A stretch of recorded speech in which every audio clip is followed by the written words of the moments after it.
fat loss coach, nutritionist. Oh boy, researcher, author, a guy who cares. That's what it's all about. And I was having a moment today where I said, I need to do a live because I've been down. I have had some challenges with my a pinched nerve, and I'm coming out of it. The worst part about actually, there's two things that I don't like about the pinched nerve. One, at one point, the pain was excruciating, and that's coming from a former pro athlete, former U.S. Marine, and a guy who knows the difference between pain and discomfort. Okay, um, so no exercise. That's the second thing to just drive me absolutely crazy. So, like I always tell people, I don't exercise specifically to look a certain way or to lose weight. I exercise because I love the mental health benefits that I get from it. And then, of course, the byproduct is you could drop some body fat. You could look better in a swimsuit and feel better in your clothes. That's all great. But I really enjoy the mental benefits that I get from exercise. Now, all of that being said, I'm going to share something with you guys, and I would love your thoughts on it. So, if you're catching me on YouTube or Facebook, share this, like this, comment. I want to hear from you because there's a lot of people who get cancer, and that is not a good thing. That is a horrible thing. And I'm going to speak specifically about breast cancer. My mom is a 3-time survivor of breast cancer. I am the health ambassador for a company called Stayhealthy, and we have put in a lot of research, energy, and time on helping people prevent recurrence of breast cancer, meaning they got breast cancer once and they don't want to get it again. Okay, you with me? And I've worked with quite a few specialists in the realm of breast cancer and breast cancer prevention. I've been to many of the large organizations, and a few years ago, 2 years ago, we went to the big national breast cancer symposium in San Antonio, Texas. And I got to meet a whole bunch more oncologists and people in this space. And here's the part that I was blown away with, still blown away with this. And you may be blown away with this. And that is there is scientific evidence. We're talking conclusive on what nutrition must look like if you don't want to attract cancer again.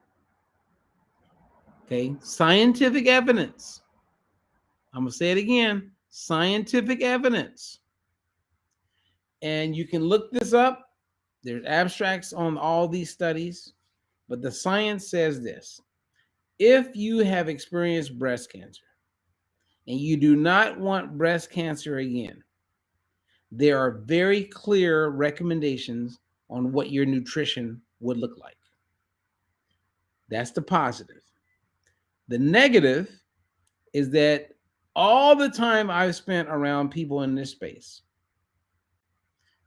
going to symposiums, meeting hundreds of oncologists, when we start talking about nutrition, they will acknowledge with a nod that what I'm about to share with you as far as the science is accurate. But then if I ask them to explain to me or walk me through what a day of eating would look like for someone who is a cancer survivor, breast cancer survivor, what would that look like? And not one person could explain it. Not one. Now, once this conversation would take place, they would ask me, well, what would it look like? And then I go, bam, bam, bam, bam, bam, bam. I explain it like that. So here's what the scientific evidence says.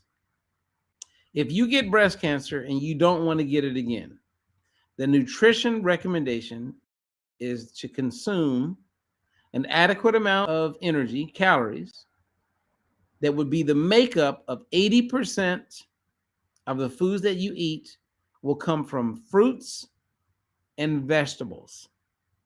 And 20% of the 100% of foods that you eat for that day will fall into a category called other.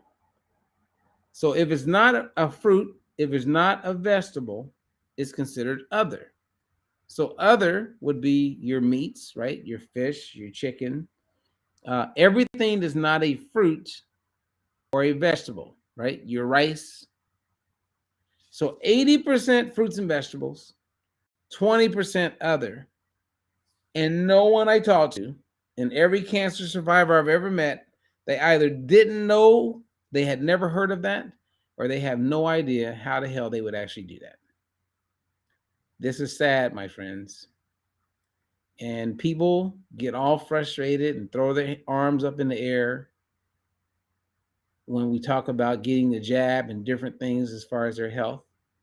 But with so many women who have experienced breast cancer and they do not want to experience it again, they are not eating the way I just recommended. They are not eating according to the science. They are not eating according to the science. Should we slap their hand when we see them eat some deep fried chicken? Should we slap their hand when they're eating primarily meat and very little, vegetables, probably even avoiding fruit? Should we slap their hand?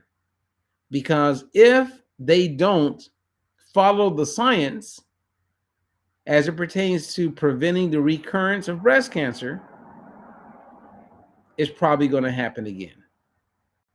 And if it helps with people who have experienced breast cancer, then it would help with people who have not. Think about what I'm saying. The science is clear. You have three huge problems here. Number one, let's say that you become aware of the science. Who's going to help you put together your meal plan? Is the average dietitian, nutritionist going to actually be able to put together a plan that makes sense for you that's based on 80% fruits and vegetables and 20% other? Probably not. Can it be done? Absolutely. I've done it. I've helped some people.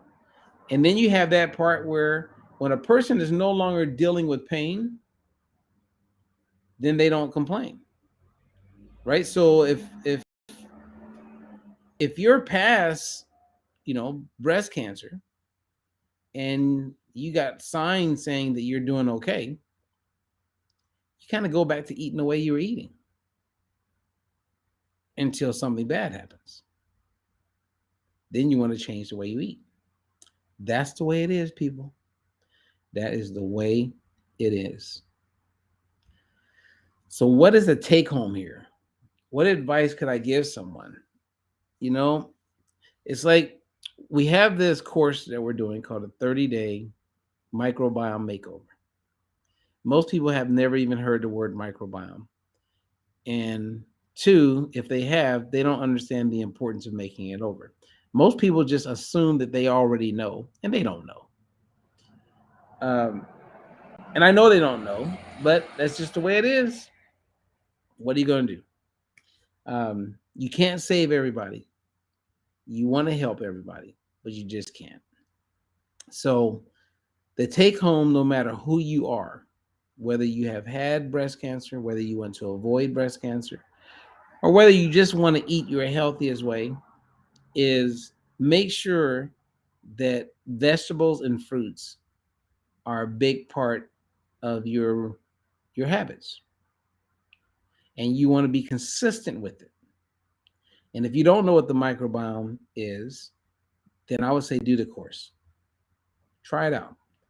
You will know on day one. When you look at certain slides, when we do like a cross section of the microbiome, right, the colon of a mouse or a human being, and you see what a healthy one looks like, and then you see what an unhealthy one looks like, and then you know why the one that's unhealthy looks the way it looks, you then quickly realize that everyone could avoid that major disruption.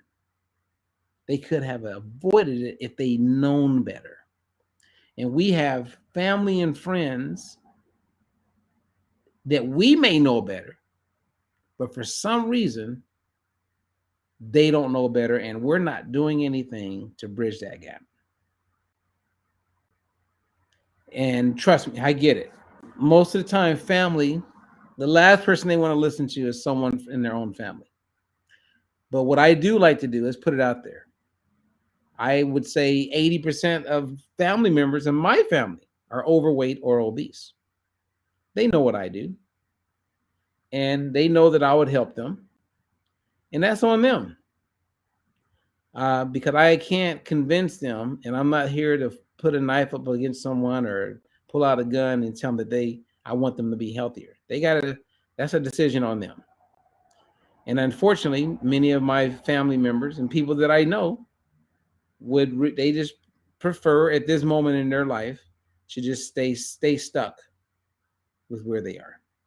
I don't understand it, but I do understand it. I get the fact that as great as I know it is, they haven't experienced it, so they don't know how great it could be. And I'll end on this because it goes to the words of Harriet Tubman, who once said, "If I could have convinced more slaves that they were slaves, I could have freed thousands more." See, when they were in slavery, like people are in a diet mentality, they don't know any difference. And what they do perceive as different when it comes to losing weight is what they have to give up, not what they're getting. Woo, that's a good word right there. Anyway, if you know anyone that has cancer, would need help with cancer, breast cancer, they want to learn how to eat, that is something that we do, and we can help people. I would recommend they do our coaching. I have a few coaches that are skilled in this area, as well as myself. So I'm very skilled in this area, and I have a few other coaches. So we definitely can help you maximize. And trust me, you can go to any cancer ward. I doubt if you're going to meet someone who is recommending and encouraging people who have experienced breast cancer to go with the science. They don't understand it. They don't get it. So how can they share it with other people? They can't. So remove the guessing, man. Get the truth. It really is a step away. So until the next one, I'm Robert Ferguson, America's Fat Loss Coach, sharing information because we care. Thank you.